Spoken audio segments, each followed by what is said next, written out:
I texted an SEC special teams coach that we know. I said, who should the Niners draft? And he said, there's 3 guys, Jake Moody from Michigan, Chad Ryland from Maryland, and Christopher Dunn from NC State. And I just want to give you some insight as to what we're looking for, what the Niners are looking for. All these guys are 5-year guys. What are they looking for when they try to replace Robbie Gould? If they try to replace Robbie Gould, who knows? Maybe Robbie doesn't find what he wants on the market and ends up a Niner again. But a couple things to note. Robbie Gould last year was one of the worst kickers in the NFL in touchbacks. 26th in the league. So I'm not his thing. I mentioned this the other day. Like, one area where you could upgrade, you might downgrade it. He's a perfect playoff kicker. But one way for the Niners to get better at kick coverage where they've struggled is to have less kick returns. And, in the NFL last year, about half the time teams returned to kick against Robbie Gould. Now, college is a little different. So one thing the Niners will need to do is they will watch the tape of these guys kicking off, because in college, you can get a non-return, a touchback on a fair catch. You can fair catch the ball at the 5, and that is a touchback. But on balls that go through the end zone, because you can give yourself up, basically. You can give yourself up, and it's the same as a touchback. But even when you remove fair catches, Feels like something the Hightowers guy would have done, and they would just 100%. You would have counted on guys doing that if you were the Niners. But Jake Moody at Michigan did not have a lot of returns. He was 20% of the time they returned the ball on him. Now, some of those are fair catches. 10 of those were fair catches. But even when you remove the fair catches, there was still a ton of balls that he kicked through the end zone. Ryland, not as many. And the guy from NC State did not kick off for them. So to me, like, the Niners might eliminate the guy from NC State, Christopher Dunn, even though he was second in college football in accuracy. He was 97%, second in accuracy. But he was not kicking off for NC State, and NC State didn't have a great kickoff guy to begin with. So I do wonder if that would eliminate him from the 49ers. NC State's kickoff guy was not great. So now maybe if we use that to eliminate, we go to the Maryland kicker and Moody. Well, here's another thing about Moody. If we're trying to figure out his kickoff times, PFF had him 3rd in hang time on kickoff. So he's got a good leg. Yeah. But he was 83% on field goals last year. The other guy, Christopher Dunn, I mentioned, was 97%. Why the difference? Well, Moody kicked more 50-yarders, and he was 2 of 6 from 50-plus. If you remove the 50-yarders, he was a 93% kicker.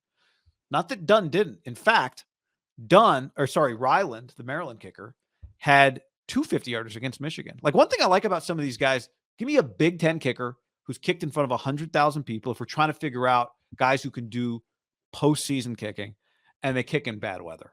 The one thing about college football, you don't really kick after November outdoors, right? Your championship games are indoors. Your postseason games are indoors. So you don't really get December kicking for any of these guys, which complicates it a little bit. Well, I'd say, you've been calling college football games for almost a decade. How often do you see a coach pull the trigger on a 50-plus yard field goal? It's not like the NFL, right? Yeah, not as much, no. But it's not Robbie. Robbie only kicked 3 times 50 yards or more, and he made all 3, but he only did it 3 times near the bottom of the league. I would say that they lean like that's probably right about his range. I don't know. It's kind of dependent on how well your offense is playing, but like the Tuckers, the McManuses, I would say Carlson with the Raiders, you're 53 yards and it's 4th and 5. It's an easy decision, right? Sometimes when you're kicker in college, it's a no-brainer. Usually like, screw it, let's just go for it, right? Yeah. Or if we're in a defensive game, we punt. The one thing I would say, and this is what you do as a scout, the NC State kid who didn't kick off, and like you said, you need to immediately talk to the special teams coach and ask him why. You ask the kid his thoughts on it. And if you are interested in the guy, you work him out and you have him do kickoffs and you chart him and you see what it is. Like, does he have the leg strength? Is it something that, he pulled a hammy a couple years ago and he just stopped doing it and they just let the other guy go. And he was so valuable to their team because they've been pretty good the last couple of years. Yeah. They have been a competitive team. Maybe they viewed him as a weapon. You need to do a deep dive on that. I mean, it feels like Moody, once you brought up his picture, he's pretty famous. Now, you and I watch a lot of Michigan games, the mustache, but he's just also pretty good. Yeah. I also think the hard thing guy, and this gets back to the Florida State kid years ago, Aguayo, It's Alex Henry at Nebraska. A lot of times a guy that gets drafted, in the 3rd to 5th round, it's usually like, he's one of the all-time great, whatever. He's an all-time high percentage. It doesn't really translate because most of the guys, when you think about it, like the guy was kicking at Florida State. The guy we drafted, Alex Henry, to replace Akers, Nebraska. You're usually not drafting a guy like from New Mexico or, I think pretty sure Tucker's Texas. Most of the big kickers that are getting picked, Robbie's Seabass, Penn Florida State. State. Yeah, they're coming from the Power 5. So it's not like you're nitpicking like, he kicked at North Dakota State. Typically, they're at the biggest programs. I just think it doesn't really translate. You have to do more like, is the guy wired the right way? I think there's an element of luck. I mean, I would say it's one of the luckier positions. I think punting, for the most part, you're a good punter. It's more transferable. This one's a little bit more like, I think you just think more. Maybe punter's just more reaction. Yeah. This is just, if you told me that there was another guy that's an undrafted free agent, like one of the better kickers, like Washington or Texas Tech, or if he makes it, that happens all the fucking time in kicking. Yep.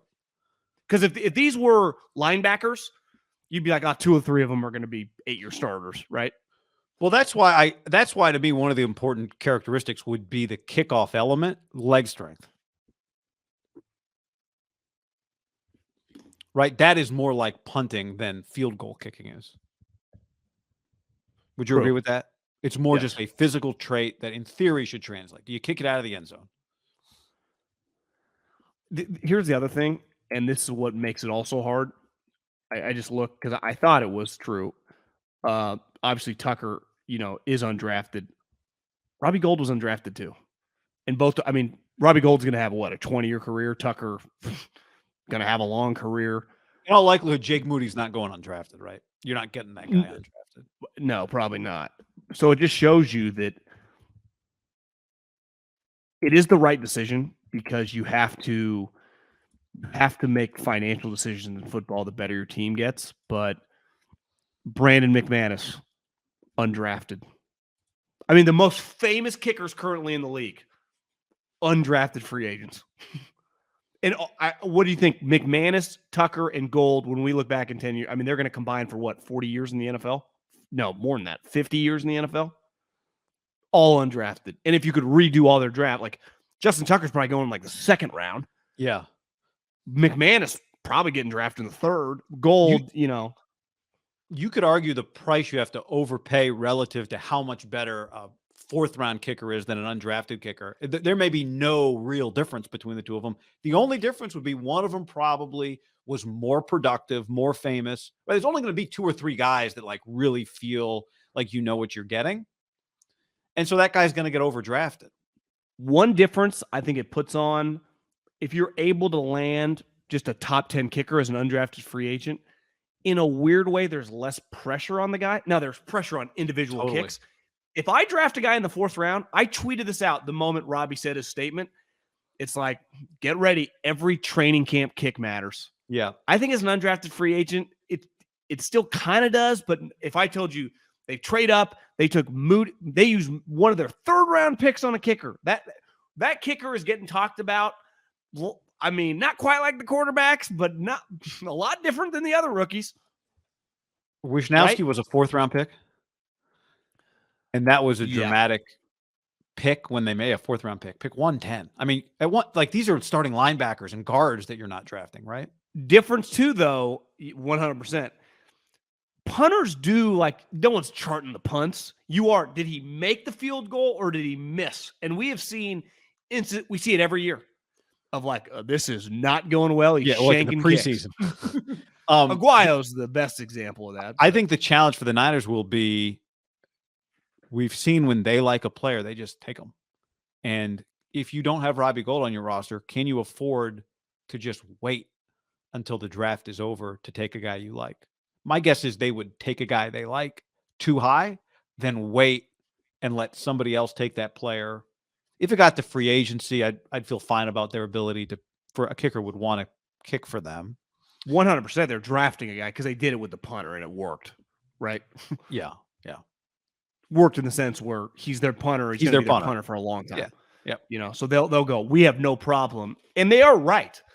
you would always, because like I just said, all those names, if you could, they would all get drafted if people knew how good they were going to be, right? But I just think kicker, you could argue it's the biggest variance in the league. Because like with quarterbacks in the first round, you're either going to be good or you're going to suck. There's not like Kirk Cousins, Dak Prescott's do not come from the first round. So all these quarterbacks that are being talked about in this upcoming draft, let's say 5 of them go in the top 20. You're either going to be a high-end player or you're going to stink, you know?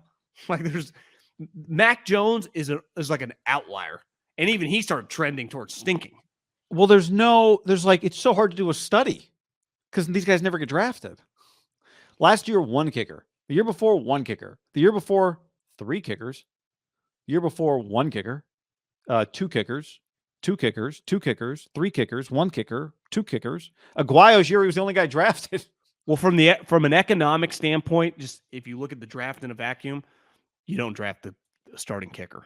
You draft a punter. I would say punters historically get drafted because like they're much more plug and play. Kickers, would you be better off just signing the 2 best undrafted free agents, have them battle it out?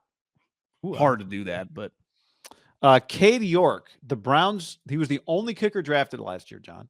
They took him in the 4th round out of LSU. Man, he played some big-time football. He was 75% field goals last year. That's not good. No.